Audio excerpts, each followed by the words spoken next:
Haryana civil services aspirant को दिशा classes की तरफ से हमारा नमस्कार।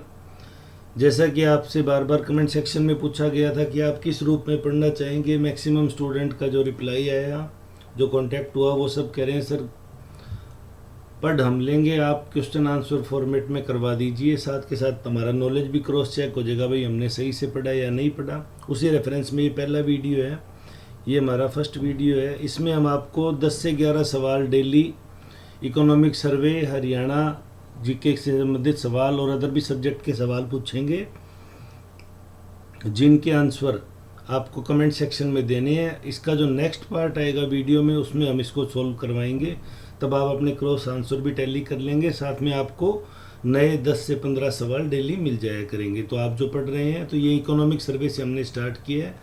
पहला सवाल, हरियाणा की कुल आबादी में ग्रामीण जनसंख्या का प्रतिशत किसके अनुसार 2011 की जनगणना के अनुसार कितना है। 2011 की जो लास्ट जनगणना हुई उसके अकॉर्डिंग हरियाणा में ग्रामीण जनसंख्या का अनुपात है वो कुल जनसंख्या का कितने प्रतिशत है। ये 4 ऑप्शन है आपके पास। आपको जो राइट आंसर लगता है आप कमेंट सेक्शन में हमें बता सकते हैं। ये हमने कमेंट सेक्शन वाला ऑप्शन इसलिए रखा है ताकि थोड़े आप एक्टिवली पार्टिसिपेट भी कर सकें। कुछ हमने एक प्रे किए भी, अगर हमारे सवालों में से आपको एज इट इज पेपर में सवाल मिले तो हम उस चीज़ को वहाँ उस डिस्कशन के दौरान जब पेपर सॉल्व करेंगे तब कहेंगे भी ये सवाल हमने तब करवाया था। दूसरा सवाल है, वर्ष 2011 की जनगणना के अनुसार हरियाणा का जनघनत्व क्या है। उम्मीद है ये ज़्यादातर एस्पिरेंट को इस सवाल का उत्तर आता होगा। काफ़ी आसान सवाल है ये। 565 व्यक्ति प्रति वर्ग किलोमीटर, 570, 573 और 575। ये वीडियो आप दिशा क्लासेज पे देख रहे हैं। यहाँ पर हरियाणा सिविल सर्विस और हरियाणा के अदर एग्जाम जितने भी हैं, CET या अदर HSSC के एग्जाम्स हैं उनसे रिलेटेड, जिनमें हरियाणा एक कॉमन सेक्शन है, वहाँ से रिलेटेड सवाल आपको तैयार करवाए जाएंगे। तो आप अगर चैनल पे नए हैं तो चैनल को सब्सक्राइब करें, वीडियो आपको पसंद आता है तो वीडियो को लाइक करें, मैक्सिमम शेयर करें। तीसरा सवाल है, वर्ष 2016 से 18 की अवधि में जो हरियाणा का लास्ट मेडिकल से रिलेटेड डाटा आया था उसमें मातृ मृत्यु दर क्या रही। हरियाणा की जो MMR बोलते हैं, मदर मोर्टेलिटी रेट, कितनी रही थी। 81, 91, 111 और 113 आप हमें कमेंट सेक्शन में बता सकते हैं।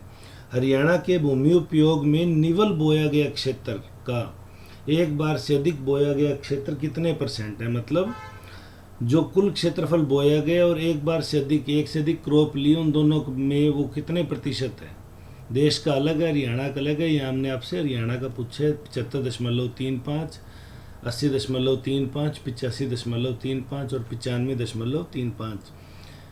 ये हमारा ऑब्जेक्टिव फॉर्मेट में पूछने का पर्सपेक्टिव ये है कि आप सही ढंग से पढ़ तो रहे हैं। अगर इस तरह के सवाल आते हैं तो आप उन्हें कितनी एक्यूरेसी से अटैम्प्ट कर पाते हैं। 5वां सवाल, आज ज़्यादा लंबा वीडियो नहीं है, सिर्फ आपसे 11 सवाल ही पूछे जाएंगे। हरियाणा में भूमि जोत का औसत आकार क्या है। देखो, देश का आकार अलग है, हरियाणा का अलग है। 1.12 हेक्टेयर, 2.22 हेक्टेयर, 2.32 हेक्टेयर और 2.52 हेक्टेयर। अगर आपको इसका आंसर आता है तो आप कमेंट सेक्शन में बता सकते हैं। कमेंट सेक्शन में ले जाने का मेन मोटो यही है कि एक्टिवली पार्टिसिपेट हो, साथ में जो स्टूडेंट एक दूसरे को नहीं भी जानते वो भी वहाँ कन्वर्सेशन आपस में डिस्कशन कर सकते हैं किसी सवाल को या उसके आंसर के सोर्स को लेके। कपास उत्पादन की दृष्टि से हरियाणा का देश में कौन सा स्थान है। ये इकोनॉमिक सर्वे में इसको प्रेफरली मेंशन किया गया, तो पूछने की संभावना बनती जा रही है। गेहूँ चावल तो हमेशा पूछे जाते हैं। तो कपास उत्पादक की दृष्टि से हरियाणा का भारत में कौन सा स्थान है। दूसरा, तीसरा, चौथा, 5वां। क्वेश्चन नंबर हम 7 की बात करें। पानीपत में स्थित जो रिफाइनरी है वो दक्षिण एशिया की सबसे बड़ी रिफाइनरियों में कौन से स्थान पे है। यहाँ दुनिया का नहीं बोला जा रहा, ये साउथ एशिया का बोला जा रहा है। दक्षिण एशिया की जो रिफाइनरी है उसमें कौन से स्थान पे है। दूसरा, पानीपत रिफाइनरी किसकी है। हिंदुस्तान पेट्रोलियम की है, इंडियन ऑयल कॉरपोरेशन की है, किसकी है, भारत पेट्रोलियम की है। वो भी आप कमेंट सेक्शन में हमें बता सकते हैं सब। और जो हमारा आज का इसमें सवाल है 7वें नंबर का, कि जो दक्षिण एशिया की बड़ी बड़ी रिफाइनरीज है उसमें ये कौन से स्थान पे है। तो ये 7 सवाल हो गए। उम्मीद है आपको इन 7 सवालों में ज़्यादातर सवाल आते होंगे, क्योंकि आप बड़ी मजबूती से तैयारी कर रहे हैं। 10 जुलाई नज़दीक है, कभी भी परीक्षा हरियाणा सिविल सर्विस की हो जाएगी। CET की डेट शीट भी आने वाली है, तो CET से रिलेटेड सवाल भी इसी में है। हरियाणा जी के वहाँ भी 25% रखा गया है, तो आप इनको उसी रेफरेंस में तैयार कर सकते हैं। एक सबसे बेसिक सवाल जो हरियाणा के हर स्टूडेंट को आना चाहिए, हरियाणा पढ़ना शुरू करते हैं तो सबसे पहले उसे सीखते हैं हरियाणा का क्षेत्रफल देश के कुल क्षेत्रफल का कितने प्रतिशत है। मैं यहाँ जीडीपी में आकार नहीं पूछ रहा, अभी सिर्फ भूमि के साइज के अकॉर्डिंग पूछा है। अभी आगामी वीडियोज में और इसके बाइफर्केशन करके पूछे जाएंगे आपसे। तो कुल क्षेत्रफल का कितने प्रतिशत है देश के क्षेत्रफल का? 1.3, 1.5%, 1.7%, 1.9%। ये वीडियो आप दिशा क्लासेज पे देख रहे हैं, अब रेगुलर यहाँ वीडियो आएंगे। आप चैनल पे नए हैं तो इसे सब्सक्राइब कर लें। चौथी पंचवर्षीय योजना के शुरुआती वर्ष में, या 1966 में तो हरियाणा की स्थापना ही हुई थी, तो उसके जो शुरुआती वर्ष हैं उनमें स्थिर मूल्यों पर, स्थिर मूल्यों का आधार वर्ष आप सभी जानते हैं 2011-12। हालांकि मैं इसको एक सवाल के रूप में पूछना चाह रहा था पर आपको चलो पूछा गया। 2011-12 पर हरियाणा के सकल घरेलू उत्पाद में कृषि और सहबद्ध क्षेत्रों का योगदान कितने प्रतिशत था? यानी सबसे पहली बार जब हरियाणा बना उस टाइम देश की जो पंचवर्षीय चौथी योजना चल रही थी उसमें हरियाणा में एग्रीकल्चर का योगदान कुल का कितने प्रतिशत था? आज तो बिल्कुल अलग हो गया। आज तो बेसिकली क्या कृषि और सहबद्ध होता है, उद्योग होता है और सेवा होता है। पहले कृषि ज़्यादा था, आजकल सेवा ज़्यादा हो गया। इंडस्ट्री सेकंड पोजीशन पे रहा है लगभग।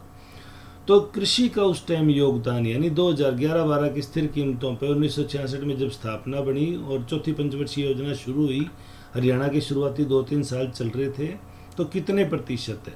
54.7%, 58.7%, 60.7% और 62.7%। 2 सवाल और बचे। कोरोना काल के बाद हरियाणा में राज्य की अर्थव्यवस्था में किस अंग्रेजी वर्णमाला के अक्षर के अनुसार रिकवरी हुई? ये सवाल इसलिए यहाँ बनाया गया कि माननीय मुख्यमंत्री जी ने भी जितने कॉन्फ्रेंस हुए हैं, चाहे इंटरनेशनल ऑर्गेनाइजेशन के साथ हुए हो, चाहे देश के बड़े जहाँ सभी राज्यों के मुख्यमंत्री आके प्रेजेंटेशन दे रहे हों, वहाँ इसको बार बार मेंशन किया है। तो ये पूछा जा सकता है कि कोरोना में तो देखो हमारी नेगेटिव हो गई थी ग्रोथ रेट, लेकिन उसके बाद हमने जो इकोनॉमी में रिकवरी की है वो किस शेप में की है? एस आकार, वी आकार, यू आकार या जेड आकार? तो उम्मीद है तो आसान सवाल है। आपने अगर मुख्यमंत्री जी के वीडियो भी सुने होंगे तो आप इसको अच्छी तरह जानते होंगे। 2020-21 के द्रुत अनुमानों, देखो एक तो होता है अंतिम अनुमान, एक द्रुत अनुमान, एक अनंतिम अनुमान। 3 तरह के अनुमान दिए जाते हैं इकोनॉमिक सर्वे में। तो जो द्रुत अनुमान है, जो फास्टेस्ट अभी जो आंकड़े प्राप्त हुए हैं उनके अनुसार सकल राज्य मूल्यवर्धन स्थिर कीमतों, वही मैंने स्थिर कीमतों आपको बता दिया, 2011-12 की कीमतों पर कितने % ऋणात्मक वृद्धि दर 2020-21 में हुई? मतलब सकल राज्य जो घरेलू उत्पाद है, GSVP बोलते हैं जिसको, ग्रोस स्टेट VP बोलते हैं उसको, उसमें स्थिर कीमतों पर कितने % ऋणात्मक वृद्धि 2020-21 में हुई है? तो 6.8%, 1.7%, 2.5% और 4.3%। GSDP है, gross state domestic production. GSDP जो होता है उसके अकॉर्डिंग ये कितने ऋणात्मक, ये चारों आंकड़े हैं ऋणात्मक के, क्योंकि मैंने यहाँ ऋणात्मक को आप देखिए हाईलाइट कर दिए है। तो ऋणात्मक में कितने प्रतिशत है? 6.8, 1.7, 2.5, 4.3। हो सकता है ये आपको पैटर्न नया लगे, थोड़ा सा आपको अजीब लगे, लेकिन विश्वास कीजिए आप जब इससे जुड़ेंगे, क्योंकि आप रेगुलर पढ़ रहे हैं, तो यहाँ एक तरह से आपने जो तैयारी की है उसको आप क्रॉस चेक कर सकते हैं। अगर आपको कमेंट सेक्शन नहीं भी अच्छा लगता रिप्लाई करना, तो आप अपने मन में इसको सोल्व कर लेते हैं एटलीस्ट। लेकिन इतना ज़रूर हो कि अगर आपने ये सवाल पढ़ा है और उसके बाद आप हमारे चैनल की वीडियो पे सवाल पढ़ते हो, तो विद इन 1 क्लिक 1 सेकंड, क्योंकि हम देखो आप अच्छी तरह जानते हो 2 सवाल है वो 120 मिनट में 100 सवाल करने हैं, तो जिसमें गोले भी बढ़ने हैं, तो 1 मिनट मिलेगा। तो यानी सवाल पढ़ने के साथ सवाल को समझना। अभी शुरुआती वीडियोज हैं इसलिए जो कीवर्ड्स हैं उनको हाईलाइट किया जा रहा है, अलग कलर में किया जा रहा है। बाद में इसको एक ही कलर का रखा जाएगा ताकि आप एनवायरनमेंट जो है वो एग्ज़ाम फ्रेंडली महसूस करें, एग्ज़ाम की तरह से देखें।